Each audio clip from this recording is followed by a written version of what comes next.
مولاي صل وسلم دائما أبدا على حبيبك خير الخلق. الحمد لله رب العالمین، الصلاة والسلام على اشرف الانبیاء والمرسلین وعلى آلہ واصحابہ واہل بیتہ ومن اتبع سنتہ اجمعین. فاعوذ باللہ من الشیطان الرجیم. بسم اللہ الرحمن الرحیم. رب اشرح لی صدری ویسر لی امری واحلل عقدۃ من لسانی یفقہوا قولی. الحمدللہ، اللہ عز و جل شانہ کے فضل و کرم سے آج سورہ یونس کی آیت نمبر 31 سے 84 تک کی آیت کو انشاءاللہ تلاوت کیا جائے گا. سورہ یونس ترتیب نزول کے حساب سے 91ویں صورت ہے اور قرآن میں ترتیب تلاوت کے حساب سے 10ویں صورت ہے، اور اس میں اللہ سبحانہ وتعالیٰ نے یہ مکی صورت ہے، اس میں سوائے چند آیات کے جس پہ کچھ لوگوں کا اختلاف بھی ہے کہ آیت نمبر 40، 94، 95 اور 96 یہ مدینہ میں نازل ہوئی، اور بال اختلاف یہی ہے، ورنہ تو یہ صورت جو ہے مکی ہے. اور اس میں معاملات یہ ہیں کہ مکی دور کا آخری جو دور ہے نبوت کا مکہ میں، اس کا اسی زمانے کی یہ صورت کا نزول ہوا ہے، اور اس میں اللہ سبحانہ تعالیٰ نے ان چند باتوں کو زیر بحث لائے ہیں. ایک تو توحید ہے، رسالت ہے، قرآن کی وحی ہے، اور آخرت کی وعید ہے، خوشخبری ہے ایمان والوں کے لیے، اور کافروں کے لیے ڈرایا گیا ہے کہ اگر تم ایمان نہیں لائے تو تمہارے ساتھ عذاب کا معاملہ ہوگا. اور یہ کلام ہو رہا ہے اس وقت کہ جب قریش اور عرب جو ہیں وہ شدت کے ساتھ نبی علیہ الصلوۃ والسلام کی اور مسلمانوں کی مخالفت کر رہے ہیں. ان کی زندگی انہوں نے اجیرن کر دی ہے، ان کو زندگی میں نہ کاروبار کر سکتے ہیں، نہ رہ سکتے ہیں، نہ کچھ لین دین کر سکتے ہیں، اور ان پہ الزام ہے کہ یہ کتابیں جو ہے نعوذ باللہ قرآن جو ہے حضور علیہ الصلوۃ والسلام اپنے طور پہ بنا لائے ہیں. اس میں آگے ایک اور بات یہ ہے کہ تمام پچھلے انبیاء کا ذکر بھی کیا گیا ہے کہ ان کی قوموں نے جب ان کے ساتھ یہ معاملہ کیا، ان کو جھٹلایا، اللہ اور اللہ کے رسولوں کو جھٹلایا، تو اللہ سبحانہ تعالیٰ نے ان کو تحقیق کر دیا اور تباہ برباد کر دیا، اور ان کی جگہ پہ نئی قوموں کو آباد فرما دیا. تو اس کو شروع کرتے ہیں انشاءاللہ العزیز. اللہ سبحانہ تعالیٰ قبول فرمائے. آیت نمبر 31 سورہ یونس.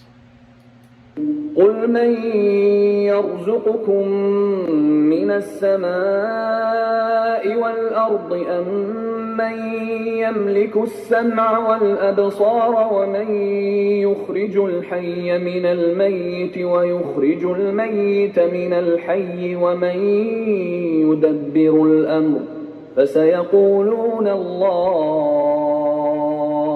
فقل أفلا تتقون. ان سے پوچھو کہ تم کو آسمان اور زمین میں رزق کون دیتا ہے، یا تمہارے کانوں اور آنکھوں کا مالک کون ہے، اور بے جان سے جاندار کون پیدا کرتا ہے، اور جاندار سے بے جان کون پیدا کرتا ہے، اور دنیا کے کاموں کا انتظام کون کرتا ہے. جھٹ کہہ دیں گے کہ اللہ. تو کہو کہ پھر تم اللہ سے ڈرتے کیوں نہیں؟ فذلكم الله ربكم الحق فماذا بعد الحق إلا الضلال فأنا تصرفون.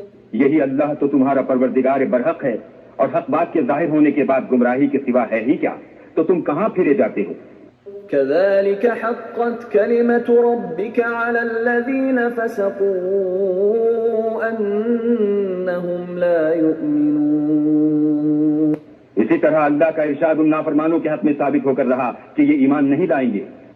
قل هل من شركائكم من يبدأ الخلق ثم يعيده قل الله يبدأ الخلق ثم يعيده فأنا تؤفكون. ان سے پوچھو کہ بھلا تمہارے شریکوں میں کوئی ایسا ہے کہ مخلوقات کو ابتداءً پیدا کرے اور پھر اس کو دوبارہ بنائے؟ کہہ دو کہ اللہ ہی پہلی بار پیدا کرتا ہے، پھر وہی اس کو دوبارہ پیدا کرے گا. تو تم کہاں اکسے جا رہے ہو؟ قل هل میں یہاں پہ روک رہا ہوں. آیت نمبر 31 میں اللہ سبحانہ وتعالیٰ نے ایک ایسا موضوع ذکر کیا ہے کہ حضور سے فرمایا جا رہا ہے کہ اے حبیب آپ کہہ دیں قل من یرزقکم من السماء، کہ کون ہے تمہیں آسمانوں سے رزق دیتا ہے. رزق آسمان سے نازل ہوتا ہے، جس کا ہمارا عقیدہ ہے کہ اللہ تعالیٰ سب کا رزق، ان کی زندگی، ان کے نفع نقصان آسمان سے آتا ہے، اور زمین سے جو دکھتا ہے ہمیں مالی طور پہ ایک وہ آسمان سے آتا ہے جو کہ دکھتا نہیں ہے، اور زمین سے جو نکلتا ہے وہ نظر آتا ہے۔ امن یملک السمع والابصار، اور کون ہے جس نے تمہارے آنکھوں اور کانوں کی ملکیت جس کے پاس ہے۔ یہ ہمیں طب سے پتہ لگ گیا ہے، لوگوں کی زندگیوں سے پتہ لگتا ہے کہ لوگوں کے پاس آنکھیں ہیں لیکن وہ دیکھتے نہیں ہیں، کان ہیں وہ سنتے نہیں ہیں، حق بولنے کا موقع ہے لیکن بولتے نہیں ہیں، کبھی یہ انہیں ادراک نہیں ہوتا، کبھی ان کو ان کے معاملات اور معاملہ فہمی کے باعث وہ خاموش رہتے ہیں۔ حقیقت یہ ہے کہ ان تمام کی ذمہ داری اللہ سبحانہ تعالیٰ نے عطا کی ہے۔ اب یہ بھی سائنس میں پتہ لگ گیا ہے کہ کچھ لوگ ایسے ہیں کہ جن کی آنکھیں نہیں ہیں لیکن پھر بھی وہ دیکھ لیتے ہیں، اور ان کے ساتھ یہ ہے کہ ان کو وہ نظر آ جاتا ہے جو ان سے دور ہے، جو آنکھوں سے دور ہے، اور وہ بھی سن لیتے ہیں جو ان کو دور ہے اور سنائی نہیں دیتا اور سنایا نہیں جا سکتا۔ اللہ سبحانہ و تعالیٰ نے حضرت موسیٰ علیہ السلام سے کلام فرمایا تو دیکھنے والوں کو تو نہیں دکھتا تھا، اور اسی طرح حضور کو دیدار عطا فرمایا جو دیکھنے والوں کو نہیں دکھ سکتا۔ تو اس لیے اللہ سبحانہ و تعالیٰ فرما رہے ہیں کہ مالک جو ہے وہ اللہ تعالیٰ ہے، جس کو چاہے جو دے دیتا ہے، اور بے جان سے جان کو پیدا کرنے والا۔ اور اس میں سوال یہ آتا ہے کہ جن کو انہوں نے اپنے ہاتھوں سے تخلیق کیا، اپنے ہاتھوں سے پتھر کو یا لوہے کو یا لکڑی کو یا آرے گارے اور مٹی سے انہوں نے یہ بت بنائے، اور پھر ان کو اپنا خدا تسلیم کر لیا، یعنی خدا بنانے والا ہے نہ کہ بنایا جانے والا ہے۔ جس کو آدمی بنائے تو پھر آدمی اس کا خدا ہوگا جو جس کو بناتا ہے۔ اللہ سبحانہ و تعالیٰ فرما رہے ہیں کہ تم کہو کہ پھر تم خدا سے کیوں نہیں ڈرتے ہو کہ کون جاندار کو پیدا کرتا ہے اور بے جان سے جان نکالتا ہے، جان ڈالتا ہے اور جاندار سے جان نکالتا ہے۔ تو اس کا جواب وہ خود ہی دے دیں گے۔ تو اس کی ایک وجہ علماء یہ بیان فرماتے ہیں کہ قریش جو تھے وہ مانتے تھے اللہ تعالیٰ کی ذات کو، لیکن اللہ تعالیٰ کے ساتھ اپنے بتوں کو شریک بناتے تھے جو کہ ان کے بزرگ تھے، جو نیک اور صالح لوگ تھے، جن کی اموات کے بعد جیسے سورہ نوح علیہ السلام کی قوم نے بنا لیے تھے، ودّا سعا یغوث، ان تم کو انہوں نے اپنا خدا بنا لیا تھا، اور ان کو اپنا اللہ تعالیٰ کے اور اپنے درمیان میں ان کو اپنا وسیلہ بنا لیا تھا۔ اسی طرح ان بت پرستوں نے ان بتوں کو اللہ کے ساتھ اپنا وسیلہ بنا لیا، جس کا اختلاف یہ ہے کہ اولیاء اللہ اور انبیاء اللہ اور رسول اللہ جو اتنے بھی ہیں تمام، یہ اور نیکیاں اور نیک صالحین جو ہیں یہ تو شفاعت کر سکتے ہیں کیونکہ یہ جاندار تھے، لیکن یہ بت جو ہیں ان میں نہ کبھی جان تھی، نہ ان کے اندر اتنا اس بات کا ادراک تھا، نہ ان کو اس بات کا پتہ تھا کہ انہیں پوجا جاتا ہے۔ تو یہ اللہ سبحانہ تعالیٰ نے اس کی بڑی شدت سے تردید فرمائی ہے اور بڑی شدت سے اس بات کو فرمایا ہے۔ اور پھر یعنی کہ جب یہ مانتے تھے کہ سب کچھ کرنے والا اللہ، تو پھر تو ان بتوں کو بیچ میں کیوں لے آتے ہو؟ تو وہ یہ کہتے تھے کہ یہ بت ہمارے لیے وسیلہ ہیں، جس کی کوئی گواہی اور کوئی اس کے لیے ثبوت نہیں تھا۔ انہوں نے اپنے آپ سے یہ باتیں بنا لی تھیں اپنے دلوں میں، اور اپنے ان کے ساتھ اللہ کے ساتھ ان کو شریک بنا لیا تھا، اور یہ شریک بنانے میں بھی بڑا کاروبار تھا۔ یعنی آپ دیکھیں گے جہاں بھی کہیں بت پرستی ہوتی ہے وہاں پر ان بتوں کو پوجنے والے جو ہیں ان کے وہ جو ہوتے ہیں پجاری، اور یا جو ان کے کہا جاتا ہے کہ جو مذہبی پیشوا اور رہنما ہیں، جب ان بتوں کو چڑھاوا دیا جاتا ہے، سونا دیا جاتا ہے، مال دیا جاتا ہے، وہ تو بت تو نہیں کھاتے ہیں، وہ تو آبویس بات ہے، اور نہ ہی ان کے مندروں اور ان کی عبادت گاہوں میں کوئی ایسی تغیر اور تبدیلی آتی ہے۔ ہوتا یہ ہے کہ ایک بہت بڑا کاروبار ہے، اور آپ اگر دیکھیں کہ ہندوستان کے اندر یہ جو مذہبی رہنما اور پیشوا ہیں، ان کے گھروں میں ٹنوں اور سیروں اور کلو کے حساب سے سونا ہوتا ہے، اور وہ وہی سونا ہوتا ہے جو لوگ آ کر کے ان بتوں کو چڑھاوا چڑھاتے ہیں اور وہ اس کے اندر استعمال ہوتا ہے۔ اسی طرح سے مسلمانوں نے بھی ایک طریقہ نکال لیا ہے کہ لوگ جا کر کے کچھ جگہوں پہ ایسی کرتے ہیں کہ جناب ان کو فلاں چیز دے دو تو ان سے ہمارا کام بن جائے گا۔ کام بنانے والا اللہ ہے۔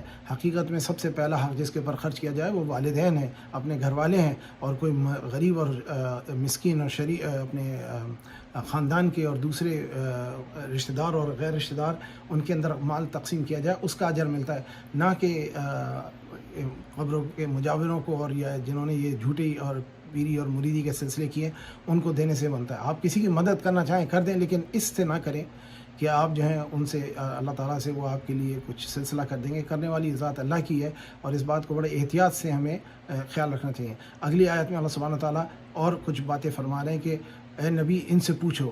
پچھلی بار میں یہ تھا نا کہ تم نے جن کو ان سے پوچھو جن کو تم نے اپنا وہ بنا لیا ہے کہ یہ کسی بات کے کرنے کے قابل تو نہیں ہے، لیکن یہ کس طرح سے ان چیزوں کے مالک بن کر بیٹھ گئے۔ تو اللہ سبحانہ و تعالیٰ نے اس کے اوپر شدید پکڑ کی ہے ان لوگوں کی، اور اس بات پہ ہمیں اس بات کی احتیاط کرنا چاہیے کہ اللہ سبحانہ و تعالیٰ سے کہ اللہ تعالیٰ ہمیں ہدایت عطا فرمائے۔ پروگرام ایک دم بند ہو گیا تھا، میں اس کو دوبارہ شروع کر رہا ہوں۔ اچھا، اگلی آیت سنتے ہیں۔ قل هل من شركائكم من يهدي إلى الحق قل الله يهدي للحق أفمن يهدي إلى الحق أحق أن يتبع أم من لا يهدي إلا أن يهدى فما لكم كيف تحكمون پوچھو کہ بھلا تمہارے شریکوں میں کون کرتے ہو؟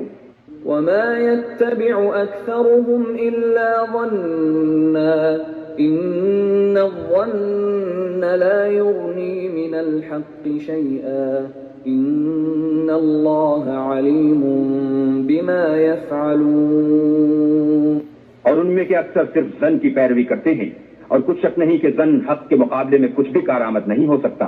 بے شک اللہ تمہارے سب اعمال سے واقف ہے۔ وما كان هذا القرآن أن يفترى من دون الله ولكن تصديق الذي بين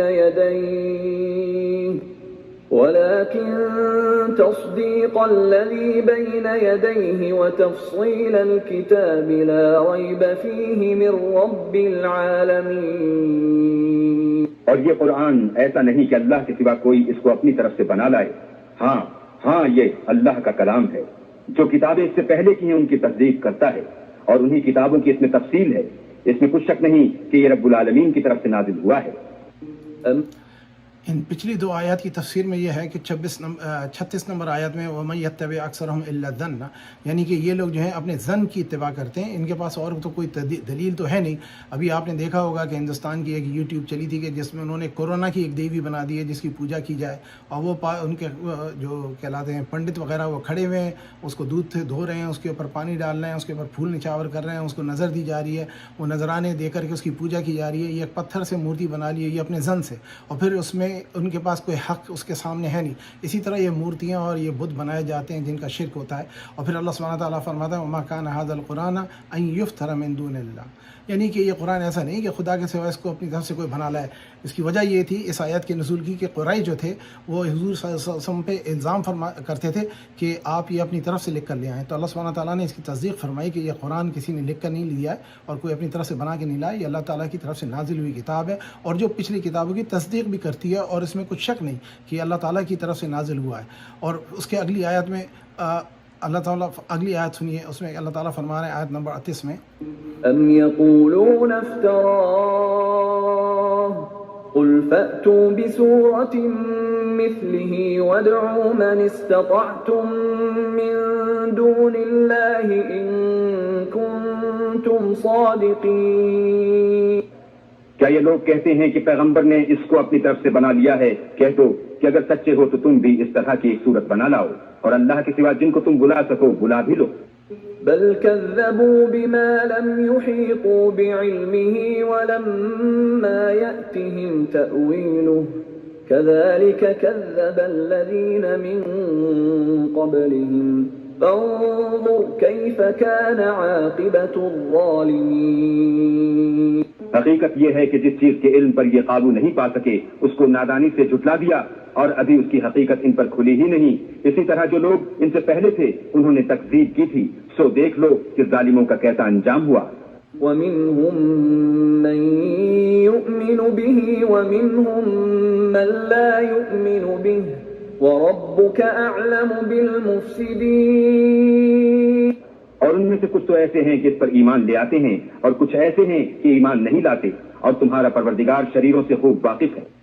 وَإِنَّ اب ان تین آیات میں اللہ سبحانہ تعالیٰ نے ایک تو تصدیق فرمائی کہ اللہ تعالیٰ کا قرآن جو ہے حضور پہ نازل کیا گیا ہے، حضور نے اپنی طرف سے نہیں بنا کے لائے ہیں، اور اسی طرح سے وہ یہ کہتے تھے کہ آپ ہمارے بتوں کو برا نہ کہیں، آپ کی تمام باتیں، آپ کے جو قرآن آپ نے بنا کے لائے نعوذ باللہ، جو لکھ کر کے اپنی طرف سے لائے، نہ کہ وہ نازل ہوا ہے، تو اس میں ہم سب باتیں مان لیتے ہیں، لیکن آپ ہمارے بتوں کو برا نہ کہیں، باقی ہم سب پہ طے کر لیتے ہیں۔ اس پہ اللہ سبحانہ تعالیٰ نے وعید فرمائی، اور اللہ تعالیٰ نے فرمایا کہ یہ پچھلی کتابوں کی طرح یہ کتاب نازل ہوئی ہے جس کی تصدیق پچھلی کتابیں بھی ہیں، اور جس کی پچھلی کتابوں کی تصدیق یہ بھی کرتی ہے، اور اس کے بعد یہ جب کسی چیز کا علم نہیں پاتے تو یہ جھٹلا دیتے ہیں۔ یہ ایک بڑی عام سی عادت ہے کہ جب انسان کسی چیز کو سمجھ نہیں پاتا وہ کہتا ہے جی میں تو نہیں مانتا اس کو، اور یہ اس شریر اور شرارت کا معاملہ ہے، اور یہ بہت ہی نازک معاملہ ہے، اور دین کے معاملے میں اس میں بڑی احتیاط کی ضرورت ہے۔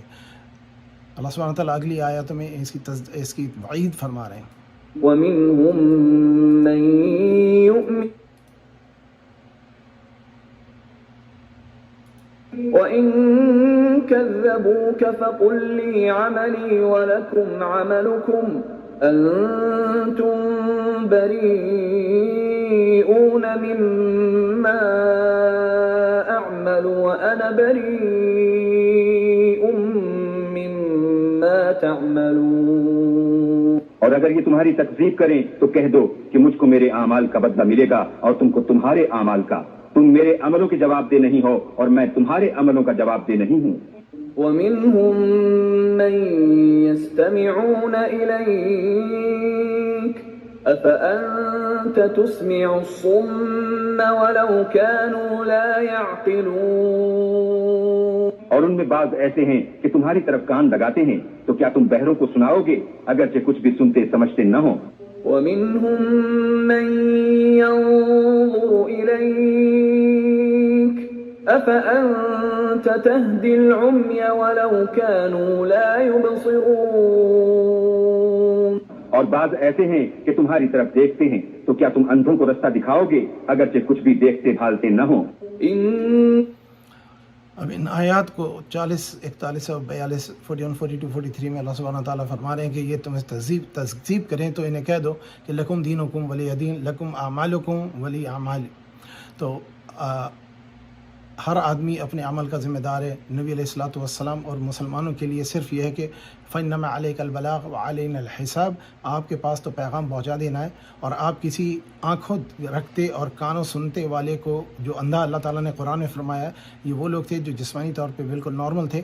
اور ہم نے یہ دیکھا ہے کہ کچھ لوگ ہر بات کو دیکھتے ہیں, آپ بھی دیکھ رہے ہوتے ہیں, سمجھ رہے ہوتے ہیں, لیکن اس بندے کی سمجھ میں بات نہیں آتی ہے.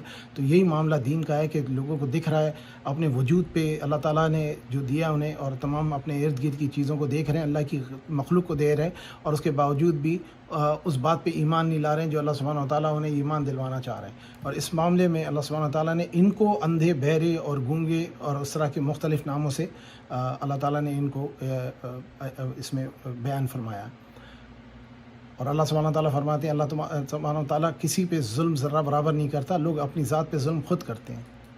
إن الله لا يظلم الناس شيئا ولكن الناس أنفسهم يظلمون. اللہ تو لوگوں پر کچھ ظلم نہیں کرتا لیکن لوگ ہی اپنے آپ پر ظلم کرتے ہیں.